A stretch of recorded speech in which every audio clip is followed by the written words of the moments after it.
दिल्ली में exit poll के नतीजे आ गए हैं। ज्यादातर एग्जिट पोल ने बीजेपी की सरकार बनवा दी है। आम आदमी पार्टी हैट्रिक जीत से चूकती नजर आ रही है। अब फाइनल नतीजों का इंतजार है, पर दिल्ली के वोटिंग पैटर्न से लगता है कि पिक्चर अभी बाकी है। अब भी दिल्ली की सियासी तस्वीर साफ नहीं हो पाई है। दिल्ली में इस बार वोटिंग की रफ्तार बहुत धीमी रही, या यूं कहिए कि जब से दिल्ली में आम आदमी पार्टी चुनाव लड़ रही है तब से सबसे कम वोट पड़े हैं। इस बार दिल्ली में 60.40% वोटिंग हुई। इसका मतलब है कि पिछले विधानसभा चुनाव यानी 2020 से करीब 2.15% कम। अब सवाल है कि कम वोटिंग के सियासी मायने क्या हैं? इससे किसकी सीटों पर असर पड़ेगा? दिल्ली में इस बार जिस तरह वोटिंग हुई है उससे समझने की कोशिश करते हैं कि ये किसके लिए फायदे का सौदा है और किसके लिए खतरे की घंटी। सबसे पहले जानते हैं कि दिल्ली का वोटिंग पैटर्न इस बार क्या रहा। दिल्ली में इस बार बहुत धीमी शुरुआत हुई। इसका असर फाइनल वोट प्रतिशत में भी दिखा।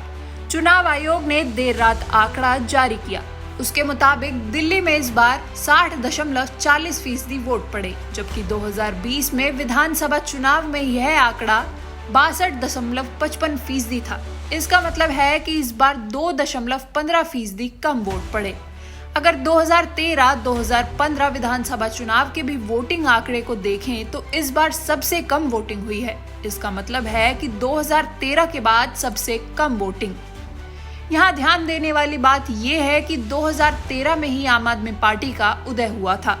आम आदमी पार्टी ने पहली बार 2013 में ही चुनाव लड़ा। उस वक्त 2008 की तुलना में करीब 8% वोटिंग ज्यादा हुई थी। इसका असर हुआ था कि कांग्रेस हारी थी और आम आदमी पार्टी को फायदा हुआ था। नतीजों का असर त्रिशंकु विधानसभा था। कांग्रेस और आप ने मिलकर सरकार बनाई थी, मगर ये ज्यादा दिन तक नहीं चली। अब यहाँ समझने की कोशिश करेंगे कि कम वोटिंग आम आदमी पार्टी के लिए क्या मायने रखती है। साल 2013 में 65.63% वोटिंग हुई। ये पिछले चुनाव से 8% ज्यादा था। नतीजा कांग्रेस की हार और आप का उदय। साल 2015 में 67.13% वोटिंग, पिछले चुनाव से करीब 1.5% ज्यादा। नतीजा आम आदमी पार्टी की बम्पर जीत। साल 2020 में 62.55% वोटिंग, पिछले चुनाव से 4.56 वोट फीसदी घटा। नतीजा आम आदमी पार्टी की जीत, मगर 5 सीटों में गिरावट। साल 2025 में 60.40% मतदान, पिछले चुनाव से करीब 2.15% कम। नतीजे 8 फरवरी को आएंगे, मगर एग्जिट पोल में बीजेपी की सरकार। इन आंकड़ों से साफ है कि दिल्ली के चुनावों में जब वोटिंग कम हुई है, आम आदमी पार्टी को घाटा हुआ है। इस बार भी वोटिंग कम ही है। ऐसे में ये तय है कि आम आदमी पार्टी की सीटें घटेंगी।